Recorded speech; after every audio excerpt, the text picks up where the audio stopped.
Sir ಆ ಥರ active ಅಂದರೆ ಅದೇ ನೀವು ಜೆನ್ಜಿ ಅಂತ ಕೇಳಿದ್ರಲ್ಲ, ಹೆಂಗೆ ನಮ್ಮ ಸಹನಾ ಪವರ್ ಅವ್ರ ಜೆನ್ಜಿ, ನಾವು ಹಂಗೆ ಸರ್. ಎಲ್ಲ ಟೀಮ್ ಟುಗೆದರ್ ನಾವು ಒಟ್ಟಿಗೆ ಇದ್ದು ಎಷ್ಟು ಒಟ್ಟಿಗೆ ಇರ್ತೀವಿ ಅಷ್ಟು ಒಳ್ಳೆಯದು. ಎಷ್ಟು ಎಂಜಾಯ್ ಮಾಡ್ತಾ ಇದ್ದೀವಿ ಅಷ್ಟೇ ಫೀಲ್ಡಲ್ಲೂ ನಾವು ತೋರಿಸ್ಪಡ್ತೀವಿ. ಅದು ಆ ಥರ ತೋರ್ಸೋಕ್ಕಾಗತ್ತೆ. ಎಷ್ಟೇ ಪ್ರೆಷರ್ ಬಂದ್ರೂ ಅಲ್ಲಿ ನಾವು ಒಗ್ಗಟ್ಟಾಗಿದ್ದರೆ ನನಗೆ ಗೆಲ್ಲಕ್ಕಾಗೋದು. ಸೊ ಆ ಥರದ್ದೆಲ್ಲ ಮಾಡಬೇಕಂದ್ರೆ ಇಲ್ಲಿಂದನೇ ಸ್ಟಾರ್ಟ್ ಆಗೋದು. ಈ ಥರ ಸೋಷಿಯಲ್ ಮೀಡಿಯಾ ಆಗಲಿ, ನಮ್ಮ ರೀಲ್ಸ್ಗಳು ನೀವು ನೋಡಿರ್ಬೋದು, ಟೈಮ್ ಸಿಕ್ಕಿದಾಗೆಲ್ಲ ಮಾಡ್ತಾಯಿದ್ದೀವಿ ಸರ್. ಫುಲ್ ಆ್ಯಕ್ಟಿವ್ ಆಗಿರಬೇಕು ಅಂತಲೇ ಪ್ರಯತ್ನ. ಆದಷ್ಟು ಬೇರೆಯವ್ರಿಗೂ ರೀಚ್ ಆಗಲಿ ದಟ್ ಈ ಥರ ನಾವು ಮೈಸೂರು ವಾರಿಯರ್ಸಲ್ಲಿ we are not just about cricket, we are about everything that comes with cricket ಅಂತ ಟ್ರೈ ಮಾಡ್ತಾ ಇದೀವಿ ಹೇಳೋಕ್ಕಷ್ಟೇ. ಲಾಸ್ಟ್ ಇಯರು ಅಷ್ಟೇ, ಈ ವರ್ಷವೂ ಅಷ್ಟೇ, we are playing for a cos.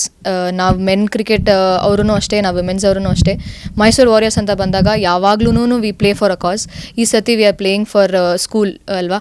So ಆ ಥರ ಇದ್ದಾಗ ಪ್ರೆಷರ್ ಅಂತ ತೊಗೊಂಡ್ರೆ ಸರ್ ಆಗಲ್ಲ. ನೀವು ಯಾವುದೇ ಸ್ಪೋರ್ಟ್ ಆಡ್ಬೇಕಾದ್ರೆ, ಸ್ಪೆಷಲಿ ಕ್ರಿಕೆಟ್ ನೀವು ಆಡ್ಬೇಕಾದ್ರೆ ಏನೂ ಪ್ರೆಷರ್ ಆಗಿ ತೊಗೊಂಡ್ರೆ ಆಗಲ್ಲ. ಸೊ ನಮ್ಮ ಮ್ಯಾನೇಜ್ಮೆಂಟ್ ಆಗಲಿ, ನಮ್ಮ ಓನರ್ಸ್ ಆಗಲಿ ತುಂಬ ಬ್ಯಾಕ್ ಮಾಡಿದ್ದಾರೆ ನಮ್ಮನ್ನೆಲ್ಲ. ಆ್ಯಂಡ್ ನಮಗೆ ಫ್ರೀಯಾಗೆ ನಾವು ಯಾವ ಥರ ಆಡ್ತೀವಿ ಆ ಥರ ಫ್ರೀಡಮ್ ಕೊಟ್ಟಿದ್ದಾರೆ. ಸೊ ಆ ಥರ ಫ್ರೀಡಮ್ ಎಲ್ಲ ಇರಬೇಕಾದ್ರೆ it is very easy for us to ನಾವು ಅಲ್ಲಿ ಹೋದಾಗ ನಮ್ಮನ್ನ ಎಕ್ಸ್ಪ್ರೆಸ್ ಮಾಡೋಕ್ಕೆ ತುಂಬ ಈಸಿ ಇರುತ್ತೆ ನಮಗೆ. ನಾವು ಆ ಥರ ಪ್ರೆಷರ್ ಆಗಿ ನಾವು ಅವ್ರಿಗೋಸ್ಕರ ಮಾಡ್ತಾಯಿದ್ದೀವಿ, ಇದೆಲ್ಲ ಮಾಡ್ತಾಯಿದ್ದೀವಿ ಅಂತ ಯೋಚನೆ ಮಾಡಲ್ಲ. ನಾವು ಒಗ್ಗಟ್ಟಾಗಿ ಬಂದು ಒಂದಾಗಿ ನಿಂತು ಆಡ್ತೀವಿ ಸರ್. ಲಾಸ್ಟ್ ಇಯರ್ ಹೇಳ್ದಂಗೆ ಲಾಸ್ಟ್ ಇಯರ್ ಫಸ್ಟ್ ಎಡಿಷನ್ ಇತ್ತು ಮಹಾರಾಣಿ ಟ್ರೋಫಿದು.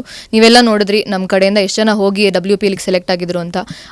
ಇಲ್ಲಿಗೆ ಸ್ಕೌಟ್ಸ್ ಬರ್ತಾರೆ, ಎಲ್ಲ ಟೀಮಿಂದನೂ ಸ್ಕೌಟ್ಸ್ ಬಂದು ನೋಡ್ತಾರೆ, ಲೈವಲ್ಲೂ ನೋಡ್ತಾರೆ. ಸೊ ಆ ಥರ ಇದ್ದಾಗ ನಮಗೆ ಆ್ಯಸ್ ಅ ಮೋಟಿವೇಶನ್ ಇರುತ್ತೆ, ಇಲ್ಲಿ ಪರ್ಫಾರ್ಮ್ ಮಾಡಿದ್ರೆ we will get a chance ಅಲ್ಲಿ ಆಡೋಕ್ಕೆ, ಇಲ್ಲ ಅಲ್ಲಿ ಹೋಗೋಕ್ಕೆ ಅಂತ. ಸೊ ಟ್ರಯಲ್ಸ್ ಆಗಲಿ, ಅಲ್ಲಿ ಟೀಮಿಗೆ ಸೆಲೆಕ್ಟ್ ಆಗೋಕ್ಕಾಗಲಿ, ಅದಕ್ಕೆಲ್ಲದಕ್ಕೂ ಒಳ್ಳೆ ಅವಕಾಶ ಮಹಾರಾಣಿ ಟ್ರೋಫಿ. ನಮಗೆ ತುಂಬ ಖುಷಿಯಾಗಿದೆ ಸೀಸನ್ 2 ಬಂದಿದೆ ಅಂತ ಎಡಿಷನ್ ಮಾಡಿದ್ದಾರೆ. ಇದು ಈ ಸತಿ they have increase the purse also 20 lakhs ಮಾಡಿದ್ದಾರೆ. ಆ್ಯಂಡ್ ಈಗ ಎಲ್ಲರೂ ತುಂಬ ಜನ ಹುಡುಗಿರು ಕರ್ನಾಟಕದಲ್ಲಾಗಲಿ ಇಂಡಿಯಾದಲ್ಲಾಗಲಿ ಫ್ಲಡ್ ಲೈಟ್ಸಲ್ಲಿ ಆಡಿರಲ್ಲ sir. I think for the first time ಕರ್ನಾಟಕದವ್ರು ಮಾಡಿದ್ದಾರೆ ಈ ಥರ ವುಮೆನ್ಸ್ ಕ್ರಿಕೆಟ್ಗೋಸ್ಕರ ಫಸ್ಟ್ ಟೈಮ್ ಮಾಡಿದ್ದಾರೆ. So we are really happy that KSCA ಅವರು ಈ ಥರ ಒಳ್ಳೆ ಇನಿಷಿಯೇಟಿವ್ ತಗೊಂಡು ನಮಗೆ ಆಡಿಸ್ತಾ ಇದ್ದಾರೆ ಅಂತ. ಫ್ಯಾನ್ಸ್ ಲಾಸ್ಟ್ ಇಯರು ಅಷ್ಟೇ, ಈ ಇಯರು ಅಷ್ಟೇ, they have been very supportive. Last year ನಾವು ಹೆಂಗ್ ಸ್ಟಾರ್ಟ್ ಮಾಡಿದ್ವಿ to what we ended, throughout ನಮಗೆ ಸಪೋರ್ಟ್ ಮಾಡಿದ್ರು, ಫುಲ್ ಸಪೋರ್ಟ್ ಮಾಡಿದ್ರು. ಐ ಹೋಪ್ ಈ ವರ್ಷವೂ ಅಷ್ಟೇ ವಿತ್ ಆಲ್ ಬಿಗ್ ನಂಬರ್ಸ್ ನಮಗೆ ಬಂದು ಸಪೋರ್ಟ್ ಮಾಡ್ತಾರೆ. ನಮ್ಮ ಆ್ಯಂಥಮ್ ಎಷ್ಟು ಫೇಮಸ್ ಆಗಿದೆ ಅಂದರೆ ಇಡೀ ಯಾವ ಟೀಮಲ್ಲಿ ನೀವು ನೋಡ್ತೀರಾ ಆ ಟೀಮಲ್ಲಿ ಎಲ್ಲ ಬರೀ ನಮ್ಮ ಆ್ಯಂಥಮೇ ಕೇಳ್ತಾ ಇರ್ತಾರೆ. ಸೊ ಹಂಗೆ ನಾನು ಅರ್ಜ್ ಮಾಡ್ತೀನಿ ನಮ್ಮ ಎಲ್ಲ ಫ್ಯಾನ್ಸ್ಗಳಿಗೂ ನಮ್ಮ ಜೊತೆ ಹಿಂಗೆ ಇದ್ದು ನಮ್ಮ ಜೊತೆ ಸಪೋರ್ಟ್ ಮಾಡಿಕೊಂಡು ನಮಗೆ ಹಂಗೆ ಚಿಯರ್ ಮಾಡಲಿ ಅಂತ ಕೇಳ್ಕೊತೀನಿ.